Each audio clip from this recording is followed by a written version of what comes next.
Hello friends, welcome to self study group. जो हमारा आज का लेक्चर है, आज हम न्यू चैप्टर शुरू करने जा रहे हैं। कौन सा friends? Accounts from incomplete record. जो हमारा प्रीवियस चैप्टर था वो था चैप्टर नंबर 19। 19 कौन सा था आपका? Rectification of error. उसके बाद जो हमारे दो चैप्टर है फ्रेंड्स, 20 और 21, ये तो है हमारे फाइनेंशियल स्टेटमेंट के। एक बार हम ये बुक का लास्ट, ये हम हमारे तीन चैप्टर रह गए, 22, 21 और 20। हम 22 फिनिश करके इसके बाद फिर ये साइमल्टेनियसली चैप्टर शुरू कर देंगे, क्योंकि इसके बाद जो हमारे अभी भी कुछ कुछ टॉपिक पड़े हैं, जैसे बिल ऑफ एक्सचेंज आपका, एवरेज ड्यू आपका, कंसाइनमेंट, ये कुछ कुछ टॉपिक आपके पड़े हैं, वो मैंने अलग से निकाल लिए हुए हैं। वो भी हम इसके बाद शुरू करेंगे, ठीक है। आपको एक बार मैं बता दूंगा कि हमारे कौन कौन से चैप्टर अभी सिलेबस के अकॉर्डिंग रह गए हैं इस बुक के अलावा। तो चलो ये चैप्टर फिनिश करके हम अपना 20 नंबर चैप्टर और जो आगे हमारे और टॉपिक है वो भी शुरू कर देंगे। फिर ये हमारी क्या हो जाएगी, सिलेबस कंप्लीट हो जाएगा। तो इसमें आज के लेक्चर में हम लोग थ्योरी का पोर्शन करेंगे कि आपके अकाउंट्स फॉर इनकम्प्लीट कैसे होते हैं, इनकम्प्लीट रिकॉर्ड किसको कहते हैं, सारा कुछ, इसके features, advantage, disadvantage.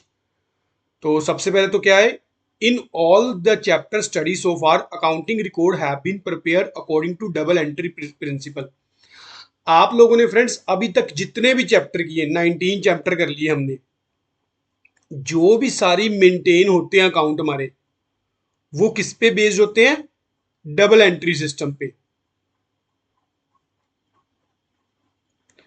Double entry system क्या हो गया? हर एक डेबिट का जितने से हम एक एंट्री को डेबिट करेंगे, उतने से ही हम दूसरी एंट्री को क्या करेंगे? क्रेडिट करेंगे, दूसरे अकाउंट को करेंगे।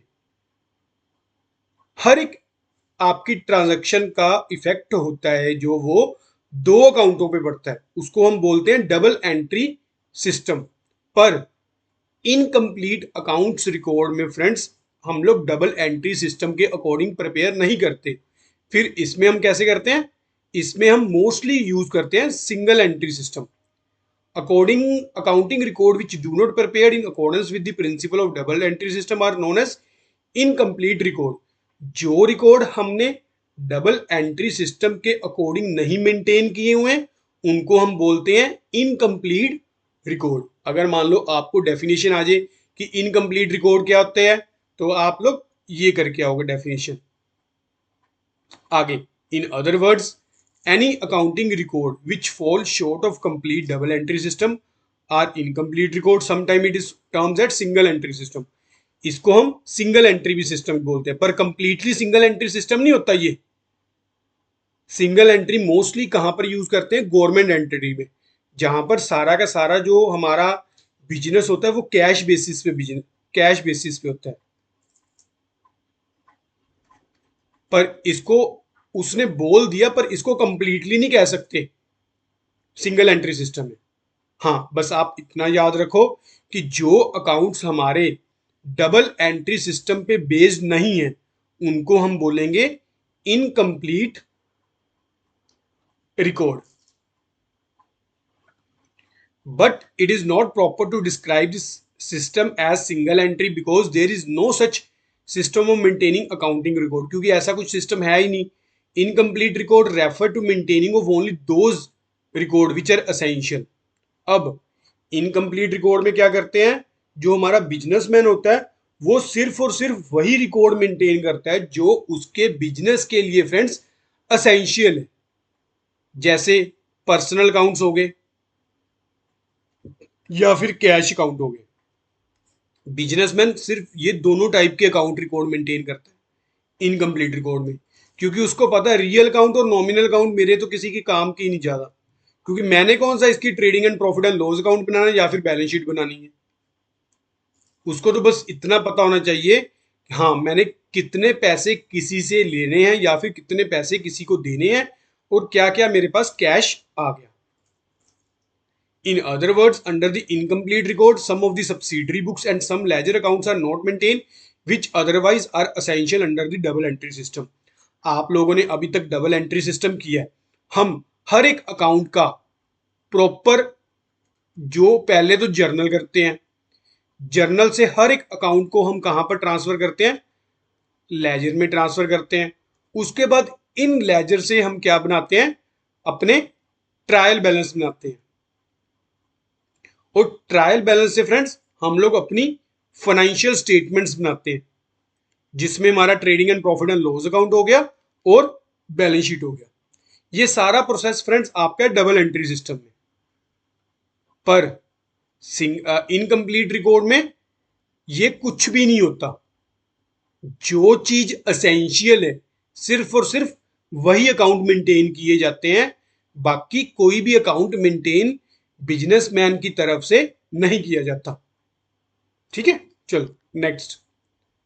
According to Carter, single entry system is a method और a variety of method employed for the recording of transaction which ignore the double fold aspect and consequently fail to provide the businessman with the full information for him to be able to ascertain the position.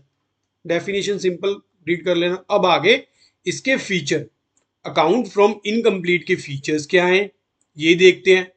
Maintenance of personal account only incomplete, जैसे मैंने अभी आपको बताया, incomplete में क्या होता है कि आपके सिर्फ और सिर्फ पर्सनल अकाउंट ही मेंटेन होते हैं या फिर हमारी कैश बुक मेंटेन होगी। Usually under this system only personal accounts are prepared in the books and real and nominal account are ignore. क्योंकि बिजनेसमैन को पता है रियल अकाउंट में कौन कौन से फ्रेंड्स आपके आ गए, जैसे आपके एसेट्स अकाउंट हो गए या फिर लाइबिलिटी वाले हो गए, और नॉमिनल अकाउंट में आपके सारे के सारे आपके खर्चे के एक्सपेंसेस के अकाउंट हो गए या फिर आपके इनकम के अकाउंट हो गए। अब रियल अकाउंट के अकाउंट हमारे कहां पर यूज होते हैं, ये हमारे होते हैं बैलेंस शीट में। और नॉमिनल अकाउंट ये होते हैं हमारे trading and profit and loss account में। तो इनकम्प्लीट रिकॉर्ड में ना तो रियल अकाउंट मेंटेन होते हैं ना ही नॉमिनल अकाउंट, ये कंप्लीटली इग्नोर हो जाते हैं। सिर्फ और सिर्फ कौन से अकाउंट मेंटेन होते हैं, एक तो हमारे पर्सनल अकाउंट मेंटेन हो जाते हैं और एक हमारी जो कैश बुक मेंटेन हो जाती है। ठीक है, तो यही चीज इसमें फर्स्ट पॉइंट में बोल रहा है। तो नेक्स्ट क्या कह रहा है, मेंटेनेंस ऑफ कैश बुक। अब कैश बुक तो फ्रेंड्स हर एक बिजनेस के लिए जरूरी है, चाहे वो सोल प्रोप्राइटर है, चाहे वो पार्टनरशिप है, चाहे वो कंपनी है। तो एक cash book is maintain under this system which usually mix up business as well as private transaction of the proprietor. इसमें भी क्या है, प्रोप्राइटर की और बिजनेस की ट्रांजैक्शन दोनों की दोनों मिक्सअप हो जाती है। अब dependence on original voucher in order to collect the required information. अगर मान लो आपको कोई इंफॉर्मेशन चाहिए अब और आप अकाउंट्स मेंटेन कर रहे हो अकॉर्डिंग टू इनकम्प्लीट रिकॉर्ड्स, उसके लिए फ्रेंड्स आपको क्या होगा, आपको सारा का सारा डिपेंड करना पड़ेगा आपके ओरिजिनल वाउचर्स पे। क्यों ओरिजिनल वाउचर्स पे क्यों डिपेंड करना पड़ेगा, क्योंकि आप लोग कोई लेजर तो मेंटेन कर ही नहीं रहे। अगर आपने किसी अकाउंट का बैलेंस निकालना है, सपोज कर लो आपने परचेज का ही बैलेंस निकालना है या फिर सेल का बैलेंस निकालना है, अब ये दोनों अकाउंट तो आप मेंटेन ही नहीं कर रहे ना। अगर आप मेंटेन नहीं कर रहे फिर आप बैलेंस कहां से निकालोगे इसका, आपको फिर सारे के सारे आपके ओरिजिनल वाउचर उठाने पड़ेंगे कि हमने कौन कौन से पीरियड में कितनी कितनी परचेज की है। सपोज कर लो आपको 6 मंथ का डाटा चाहिए। अब आप क्या करोगे, इस 6 मंथ के वाउचर उठाओगे ओरिजिनल, फिर आप जाके बता सकोगे मैंने इस पर्टिकुलर 6 मंथ में कितनी परचेज की है या फिर कितनी सेल की है। अगर यही हमारा डबल एंट्री सिस्टम में होता तो उसमें हम each and every account maintain कर रहे हैं तो उसमें तो कोई दिक्कत ही नहीं थी। चलो इसमें थ्योरी पढ़ते हैं। For example, the figure of purchase at the end of particular period is ascertain by totalling the original invoices receive from the supplier Similarly, the figure of sale is ascertained by making a total of the copy of invoices which have been issued to the customer during the year. बिल्कुल, आपको अगर cell और purchase की information चाहिए तो आपको original vouchers का total करना ही पड़ेगा, क्योंकि आप लोग अलग से कोई भी अकाउंट मेंटेन नहीं कर रहे। Next, lack of uniformity. अब इनकम्प्लीट रिकॉर्ड है, पर्सनल अकाउंट और कैश बुक होना है। हर एक बिजनेसमैन क्या करेगा, अपनी कन्वीनियंट के अकॉर्डिंग फ्रेंड्स जो है अकाउंट्स मेंटेन करेगा। अगर उसको पर्सनल अकाउंट जोन जोन से चाहिए होंगे वो सिर्फ वही वही पर्सनल अकाउंट मेंटेन करेगा, दूसरे वो इग्नोर कर देगा। तो इससे क्या होगा, इससे एक यूनिफॉर्मिटी नहीं आएगी अकाउंट्स में। हर एक सोल प्रोप्राइटर के लिए, हर एक बंदे के लिए फ्रेंड्स जो उसके अकाउंट होंगे वो अलग अलग होंगे। पर डबल एंट्री सिस्टम में ऐसा कुछ भी नहीं होता था। डबल एंट्री सिस्टम में क्या होता था, प्रॉपर सारे के सारे अकाउंट हमने जर्नल करना है, जर्नल के बाद लेजर मेंटेन करनी है, लेजर के बाद ट्रायल बैलेंस, और ट्रायल बैलेंस के बाद अपनी फाइनेंशियल स्टेटमेंट। ये हर एक बिजनेस के लिए नेसेसिटी था। उससे क्या होता था, उससे बिजनेस में अकाउंट्स में यूनिफॉर्मिटी आती थी। पर जो बिजनेसेस हमारे इनकम्प्लीट रिकॉर्ड के अकॉर्डिंग अपने अकाउंट्स मेंटेन कर रहे हैं, उनकी अकाउंट्स में फ्रेंड्स यूनिफॉर्मिटी नहीं होगी। The books maintained under the system is different from firm to firm because the system is only an adjustment of double entry system according to the actual need and conveniences of the business houses. जैसे business houses को need है वो अपने according उसके हिसाब से account maintain करेंगे। Next, suitability. Books according to this system can be maintain only by a sole proprietor और पार्टनरशिप फॉर्म। जो इस तरह की बुक्स होती है फ्रेंड्स, ये आपके सोल प्रोप्राइटर और पार्टनरशिप फर्म्स ही मेंटेन कर सकते हैं। पर जो हमारी लिमिटेड कंपनी होती है वो ये बुक्स नहीं मेंटेन कर रही, क्योंकि जो एज पर कंपनी एक्ट है उनको वो सारा डबल एंट्री सिस्टम करना जरूरी है कंपनी एक्ट के अकॉर्डिंग। ये उनकी लीगल प्रोविजन है। Next, preparation of final accounts. अब इसमें तो फाइनल अकाउंट्स बनेगा नहीं, फिर इसमें क्या बनेगा, इसमें आपका बनेगा स्टेटमेंट ऑफ अफेयर्स। पढ़ते हैं, since a record of all the nominal and real account is not maintain under this system, the final account can not be prepared easily.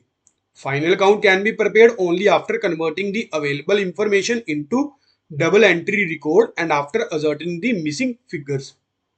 हाँ, अगर कोई बिजनेसमैन कह रहा है कि मैं तो अकाउंट मेंटेन कर रहा हूँ डबल ये इनकम्प्लीट रिकॉर्ड के अकॉर्डिंग, पर मेरे को अब मेरे बिजनेस का फाइनल अकाउंट भी चाहिए, तो उसके लिए उसको क्या करना पड़ेगा, उसके लिए उसको अपनी सारी की सारी इंफॉर्मेशन पहले डबल एंट्री सिस्टम पे कन्वर्ट करनी पड़ेगी। जैसे ही डबल एंट्री सिस्टम पे उसकी इंफॉर्मेशन कन्वर्ट होगी उसके बाद ही वो बैलेंस शीट बना सकता है, उससे पहले नहीं वो बैलेंस शीट बना सकता है। ये हम आगे अपने प्रैक्टिकल के क्वेश्चन करेंगे, कैसे हम अपने इनकम्प्लीट रिकॉर्ड को डबल एंट्री सिस्टम में कन्वर्ट करते हैं। ये अब आपके क्वेश्चन भी करेंगे हम लोग। Even then, the figure of asset and liability will be based merely on estimate. Because of this reason, statement of asset and liability prepared under this system is known as statement of affair instead of balance sheet. क्योंकि ये सारा का सारा system हमारा double entry system पे based नहीं है, इसलिए हम इसको जो हमारा फाइनल अकाउंट बनता है हम लोग उसको बोलते हैं स्टेटमेंट ऑफ अफेयर्स, ना कि उसको बैलेंस शीट बोलते हैं, क्योंकि बैलेंस शीट हमारी टोटली डबल एंट्री सिस्टम पे बेस्ड होती है। हाँ, इसमें भी आपकी क्या बनेगी, लाइबिलिटी और एसेट्स, पर इसको हम कहेंगे statement of affair. Next, uses और reason for keeping incomplete record. अब किन किन रीजन से जो हमारा बिजनेसमैन है वो अपने अकाउंट्स इनकम्प्लीट रिकॉर्ड के अकॉर्डिंग मेंटेन करता है, फिर उसके बाद इसके डिफेक्ट्स देखते हैं। सिंपल मेथड है, बिल्कुल इजी मेथड है। जैसे ही ट्रांजैक्शन रिकॉर्ड होगी आप लोगों ने बुक्स में रिकॉर्ड कर देनी है। इसके लिए कोई पर्टिकुलर अकाउंट नहीं मेंटेन करने की जरूरत, आपको कोई प्रिंसिपल्स नहीं डबल एंट्री के सिस्टम के पता होने चाहिए। It is an easy and simple method of recording business transaction because it does not require any special knowledge of the principle of double entry system.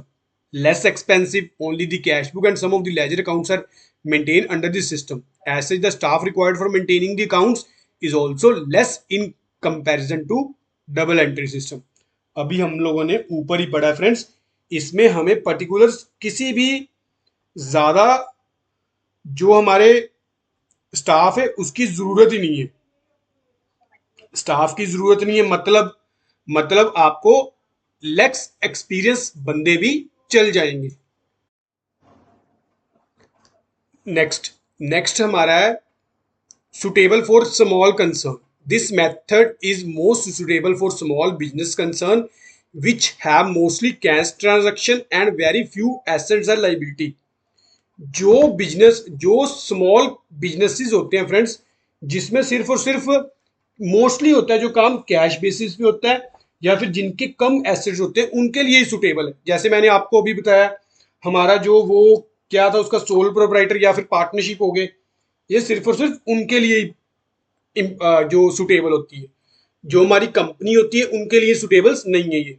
Next, easy to calculate profit and loss. It is easier to calculate profit और loss under this method. For this purpose only the closing capital has to be compared with the opening capital along with some adjustment. इसमें क्या है friends, हमारी जो opening capital है और closing capital है, जो दोनों का डिफरेंस आ गया वो हमारा प्रॉफिट और लॉस होगा। इसके आगे, इसके जो आपके आगे मैं आपको प्रैक्टिकल करवाऊंगा, फिर दिखाऊंगा कैसे हम क्लोजिंग कैपिटल निकालते हैं या फिर ओपनिंग कैपिटल निकालते हैं, और दोनों का डिफरेंस कैसे हमारा प्रॉफिट और लॉस होता है। जबकि जो डबल एंट्री सिस्टम होता है उसमें प्रॉपर बनता है सारा कुछ। पहले तो प्रॉपर कंप्लीट लेजर बनेंगे, लेजर के बाद आपका ट्रायल बैलेंस बनेगा, उसके बाद आपका फाइनेंशियल स्टेटमेंट बनेगी। फाइनेंशियल स्टेटमेंट भी पहले बनेगा ट्रेडिंग अकाउंट। ट्रेडिंग अकाउंट बनाकर ही हमें पता चलेगा कि ग्रॉस प्रॉफिट कौन से हैं, कितने हमारे, और नेट प्रॉफिट कौन कितने हैं, और उसके बाद हम बनाएंगे अपनी बैलेंस शीट। नेक्स्ट नेक्स्ट आ गया friends flexible method. This system is more practical and reject the strict rule of double entry system.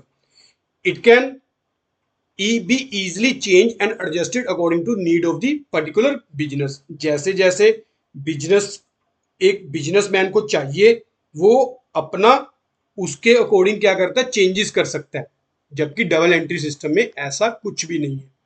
अब आगे डिफेक्ट शीट्स के। सबसे पहले तो आप लोग trial preparation of trial balance not possible. आपको पता है जब आपके पास बैलेंसेस ही नहीं है लेजर के, तो आप ट्रायल बैलेंस कैसे बना सकते हैं। This method does not record both the aspect of transaction, as such a trial balance can not be prepared to check the arithmetically accuracy of books of account. This increase the possibility of fraud and misappropriation. आपको पता ही नहीं चलेगा कि आपके जो accounts है वो सही है या फिर नहीं सही। Next, incomplete and unscientific method. This system is incomplete and unscientific due to the fact that both the aspect debit and credit of transaction are not recorded. Also no set rules are followed under this system. हमें भी पता है double entry system का rule नहीं follow कर रहे, अपने according अपनी कन्वीनियंट के अकॉर्डिंग जैसे उनको सुटेबल है वैसे ट्रांजैक्शन रिकॉर्ड कर रहे हैं, तो ये अनसाइंटिफिक सिस्टम है। True profit and loss cannot be ascertained because nominal accounts are not maintained. Trading and profit and loss account cannot be prepared, and hence the profit earned or loss suffered during a particular period cannot be ascertained with the reasonable accuracy. Difficulty in preparing balance sheet. आप लोग कोई भी real account नहीं maintain कर रहे, तो आपकी जो बैलेंस शीट ही कैसे बनेगी। Since real account are not maintained, balance sheet cannot be prepared to depict the true financial position of the business. Only a statement of affair is prepared wherein the value of asset and liability is written on the estimate basis. आगे हम करेंगे। No control on assets. अब आपको पता ही नहीं आपके assets की value क्या है, आपके क्योंकि आप रियल अकाउंट मेंटेन ही नहीं कर रहे। It is not possible to keep full control on the asset and as such the chances of misappropriation of asset cannot be avoided. No recognition in the assessment of income tax and sale tax. The system failed to reveal the true profit and loss, true profit and sale of the business. As such, the account maintained under the system are not accepted by the tax authority. क्योंकि बिल्कुल आपका double entry system है ही नहीं, maintain ही नहीं है, तो आपकी जो इनकम टैक्स अथॉरिटी है फ्रेंड, वो भी इसको कंसीडर नहीं करती। ना ही ये हमारा जो है कोर्ट में कंसीडर होता है, कोर्ट में भी नहीं कंसीडर करते ये एज ए प्रूफ। जबकि डबल एंट्री सिस्टम को कोर्ट में एज ए प्रूफ ये कंसीडर करते हैं। Next, unsuitable for planning and control. आपकी कोई प्लानिंग ही नहीं कर सकते, आप किसी डिसीजन पे नहीं पहुंच सकते, आपको पता ही नहीं आपकी सेल कितनी है, प्रीवियस ईयर में कितनी थी, आगे करंट ईयर में कितनी है, आगे फ्यूचर में कितनी हो सकती है। आप इसके रिगार्डिंग कोई भी प्लानिंग ही नहीं कर सकते क्योंकि आपके पास डाटा ही नहीं अवेलेबल है फ्रेंड्स। और इसके अलावा आप लोग कंपैरिजन ही नहीं कर सकते, आपके प्रीवियस ईयर प्रॉफिट अगर ज्यादा थे तो किसकी वजह से ज्यादा थे, अगर आपके करंट ईयर में प्रॉफिट कम हो गए तो किसकी वजह से कम हो गए, आप इसकी कंपैरिजन भी नहीं कर सकते, डिफिकल्ट है। ये आप लोग पॉइंट पढ़ लेना एक बार। Proper valuation of asset not possible at a time of sale of business. It become very difficult to fix the correct price of asset, especially goodwill, at the time of sale of business. Internal check not possible. आप लोगों ने अगर मान लो 6 महीने बाद या 3 महीने बाद क्वार्टरली या फिर हाफ ईयरली आप लोगों ने इंटरनल चेक लगाना है, आप लोगों ने देखना है कि कोई फ्रॉड तो नहीं हो रहा, आप कैसे चेक करोगे, आपके पास कोई वे ही नहीं है चेक करने का। Next, difference between double entry system and incomplete record. अब डबल एंट्री सिस्टम में और इनकम्प्लीट रिकॉर्ड में डिफरेंस क्या क्या है ये देखते हैं। Recording of both the aspect of every transaction are recorded in it. पर जबकि इसमें सिर्फ और सिर्फ very few transaction are recorded जिसके दोनों एस्पेक्ट होते हैं। For some other transaction one aspect and yet for another no aspect at all is recorded, क्योंकि ये हमारा सिंगल एंट्री सिस्टम पे बोल दो उस पे मेंटेन होता है। टाइप ऑफ अकाउंट, इसमें हम तीनों टाइप के अकाउंट मेंटेन करते हैं, जबकि इसमें हम सिर्फ और पर्सनल अकाउंट और कैश बुक मेंटेन करते हैं। ट्रायल बैलेंस, इसमें प्रॉपर ट्रायल बैलेंस बनता है जिससे हमारी अर्थमेटिकली एक्यूरेसी का पता चलता है बुक्स की। तो इसमें ट्रायल बैलेंस बनेगा ही नहीं तो हमारी अर्थमेटिकली एक्यूरेसी का भी नहीं पता चलेगा। नेक्स्ट, नेट प्रॉफिट और लॉस। इसमें जब हम ट्रेडिंग और प्रॉफिट एंड लॉस अकाउंट बनाते हैं तो हमें ग्रोस प्रॉफिट और अपना ग्रोस नेट प्रॉफिट और नेट लॉस पता चलता है, जबकि इसमें ऐसा कुछ भी नहीं होता। ट्रू प्रॉफिट और loss can not B ascertain in it because a trading and profit and loss account can not be prepared. Financial position, true financial position is ascertain bye preparing a balance sheet. अगर आप friends किसी भी business की balance sheet बनाओगे तो ही आपको जो है उसकी फाइनेंशियल पोजीशन का पता चलेगा, जबकि इसमें ना तो आप बैलेंस शीट बना रहे हो तो आपको फिर पता कैसे चलेगा, आप सिर्फ और सिर्फ एक स्टेटमेंट ऑफ अफेयर बना रहे हो, और वो भी किससे है, वो भी हमारी एस्टिमेटेड पे बेस होती है। एडजस्टमेंट, इसमें तो फुल एंड फ्लेज एडजस्टमेंट होती है, ये हम अपने थ्योरी के जो अपने प्रैक्टिकल क्वेश्चन आएंगे ना उसमें देखेंगे कैसे हम जब हमारे एक बार अकाउंट्स बन गए उसके बाद कैसे एडजस्टमेंट करते हैं। पर इसमें कुछ भी ऐसी एडजस्टमेंट नहीं होती। प्रूफ, इसको कोर्ट ऑफ लॉ में एक्सेप्टेबल है जबकि ये एक्सेप्टेबल नहीं है। Incomplete record, suitability, all type of business small और लार्ज दिस मेथड, जबकि ये मेथड कहां पर सुटेबल है, सिर्फ और सिर्फ स्मॉल साइज बिजनेसेस पे where the number of transaction is less and that too mostly of the cash nature. Next, reliability, books maintained under this system are reliable because they are based on scientific principle। इसके हमारे proper principles हैं। आप लोगों ने principal का theory का chapter मेरे को लगता है 4th या फिर 5th होगा प्रिंसिपल वाला, जबकि इसमें कोई भी प्रिंसिपल ही नहीं लगता, ये सारा का सारा एस्टिमेट पर बेस्ड है। अब आ गया आपका असर्टेनमेंट ऑफ प्रॉफिट और loss from incomplete record. Incomplete record में से आप लोग कैसे प्रॉफिट और लॉस निकालते हो, इसके आगे मेथड्स हैं जैसे स्टेटमेंट ऑफ अफेयर मेथड और conversion into double entry method. तो ये फ्रेंड्स जो दोनों मेथड है कैसे हम प्रॉपर रिकॉर्ड मेंटेन करते हैं ये सारा, ये और इसके बाद बैलेंस शीट और स्टेटमेंट ऑफ अफेयर में क्या डिफरेंस है ये हम अपने नेक्स्ट लेक्चर में करेंगे। क्यों, क्योंकि एक बार आप लोग थ्योरी पढ़ लो, जितना भी करवाया अच्छे से कर लो, आप लोगों को जब एक आइडिया हो जाएगा कि इनकम्प्लीट रिकॉर्ड होता क्या है उसके बाद ही हम आगे चलेंगे। एक बार आप लोग जितना करवाया अच्छे से कर लो उसके बाद हम आगे कंटिन्यू करेंगे। फिर आगे एक बार आपको समझ लग गई फिर इसके प्रैक्टिकल भी इजी हैं और इसकी इलेस्ट्रेशंस भी बड़ी इजी हैं, ये हम फिर जल्दी जल्दी कर लेंगे बस। ठीक है, चलो आज का लेक्चर आपका यहीं तक कि अगर आपको कोई भी डाउट है लेक्चर में मेरे को सेल्फ स्टडी ग्रुप @yahoo.com पे मेल कर दो,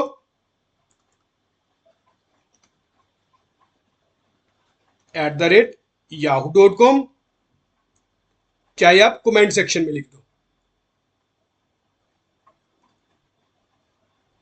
चलो, आज का लेक्चर यहीं तक ही। अगर आपको लेक्चर अच्छा लगा तो लाइक जरूर करना और चैनल को सब्सक्राइब भी जरूर करना। Thank you for watching friends.